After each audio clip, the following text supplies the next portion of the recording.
जी viewers, हमने अपनी पिछली वीडियो में 2 सवालात को आंसर करने की कोशिश की, तो उसी सिलसिले की ये दूसरी वीडियो है। तो इसमें मज़ीद कुछ सवालात हैं हमारे स्टूडेंट्स के, तो उनको हम आंसर करने की कोशिश करते हैं। जी अस्सलाम वालेकुम सर, जैसे अगर आप लोग एक दूसरे को देख नहीं सकते हैं तो आप एक दूसरे की तारीफ़ कैसे करते हैं?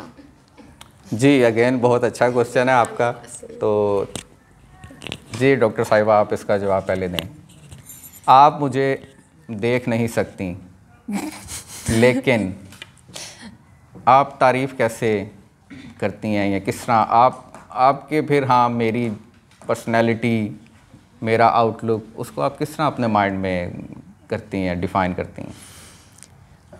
अच्छा, पहली बात तो ये कि मुझे आपकी आउटलुक का पता है क्योंकि बचपन में मुझे नज़र आता था, तो मैंने आपको देखा हुआ।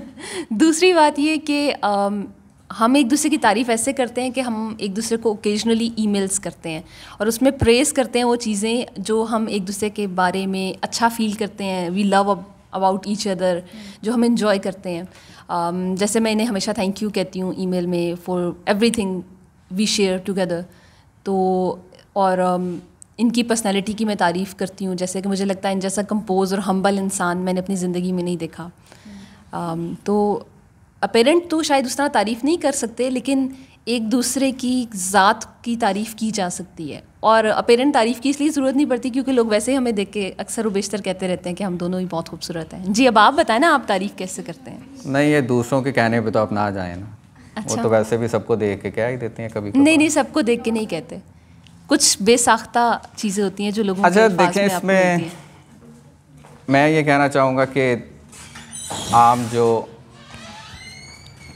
मैरिटल कपल्स होते हैं, ओबियसली उसमें वाइफ की ये ख्वाहिश होती है कि हस्बैंड उनकी तारीफ़ करें, और अगर उनकी तारीफ़ ना की जाए तो उन्हें बहुत नागवारी गुज़रती है फ़ीमेल को कि जी, क्योंकि फ़ीमेल वो चाहती हैं कि उनकी तारीफ़ की जाए, इट इज़ नेचुरल। तो जाहिर है कि डॉक्टर आयशा की भी ख्वाहिश होती होगी कि मैं इनकी तारीफ़ करूं। तो मैं इनकी, देखिए हम किस तरह असेस कर सकते हैं तारीफ़, किस तरह कर सकते हैं? कलर कम्बिनेशंस, जब ये मुझे बताएंगी कि आज मैंने पर्पल कलर का सूट पहना है, तो मैं अपने माइंड में पर्पल का एक स्केच बनाऊंगा, अच्छा ये बड़ा अच्छा होता है, बड़ा खूबसूरत लगेगा। एक तो हम इस तरह एक दूसरे की तारीफ़ करते हैं। फिर जैसे हमने पिछली अपनी वीडियो में एक बात की हम आवाज़ की पिच, लहजा, इन चीज़ों के ऊपर हम बेस करते हैं अपने ब्यूटी के एनालिसिस को।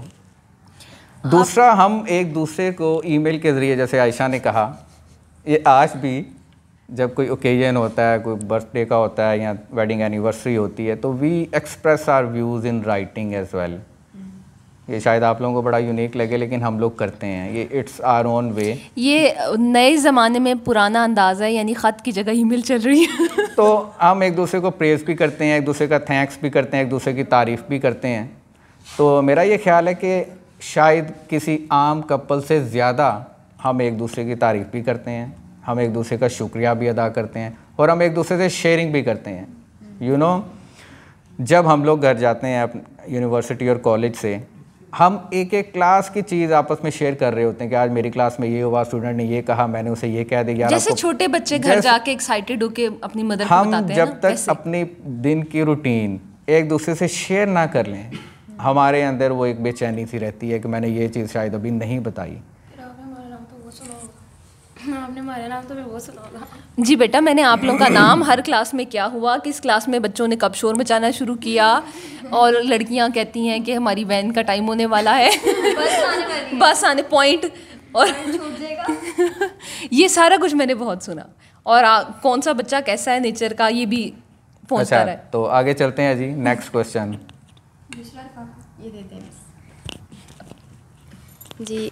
मेरा आप दोनों से क्वेश्चन ये है कि ब्लाइंडनेस की वजह से आपकी ज़िंदगी में कौन सी ख्वाहिशात हैं जो अधूरी रह गई हैं? आप बताएं। ये आपने हर क्वेश्चन का आंसर पहले आपने किया, इसलिए अभी आप पहले करेंगे। अच्छा, लेडीज़ फर्स्ट। जी। बेटा, बहुत कुछ ऐसा है जो कर लिया है, जैसे कि पढ़ाने का तो शौक़ था और वो कर रहे हैं और वो ही करते रहना है। कुछ ख्वाहिशात हैं ज़रूर ऐसी, जैसे मुझे ऐसा लगता है कि अगर मैं देख सकती तो मैं पेंटर होती या मैं आर्किटेक्ट होती। मुझे घरों की कंस्ट्रक्शन में बहुत इंटरेस्ट है। इनको पता, मैं अक्सर वीडियो सुन रही होती हूँ जी, कौन सा मार्बल का क्या रेट है, कितने बाय कितने का कमरा होगा, कमरे को अगर अच्छा हवादार बनाना है तो किस एंगल पे विंडो रखनी है, किस एंगल पे कबर्ड बनानी है। तो मुझे ऐसा लगता है कि शायद मैं आर्किटेक्ट होती या पेंटर होती, तो just because I can't see, तो मैं उस प्रोफेशन में नहीं जा सकी। लेकिन हाँ, अगर मैं वो भी होती तो मैं टीचिंग की साइड पे होती, मैं घर बनाना सिखा रही होती। तो बस यही ख्वाहिश है जो अधूरी रह गई है। जी आप बताएं, आपकी कौन सी ख्वाहिश है? तो इसके अलावा कोई ख्वाहिश जो डेली बेसिस पे आपके जहन में कभी आती हो कि मैं ये करती, ये मैं नहीं कर सकी? ये तो प्रोफेशनल आपने एक चीज़ बता दी ना, इसके अलावा कुछ है तो वो शेयर करें। नहीं, पेंटिंग जो है वो मेरे हाल से मैं डेली बेसिस पे करती हूँ, मुझे रंग बहुत पसंद है। नहीं, घरों के ठेके लेने थे आप। हाँ, तो क्या फ़र्क पड़ता है? अच्छा, अगर मैं अपनी बात करूँ तो आपको पायलट बनने का शौक था? मुझे जब ये नहीं पता था, मेरी आई सेट वीक है, दो I am blind by birth, लेकिन ज़ाहिर है एट दी एज ऑफ 5-6 जब आप जाते हैं फिर ही आपको रियलाइजेशन थोड़ी सी होती है कि आप नहीं देख सकते। तो मैं तब पायलट बनना चाहता था। मेरे दिन में था कि मैं अभी जहाज़ उड़ाऊँ।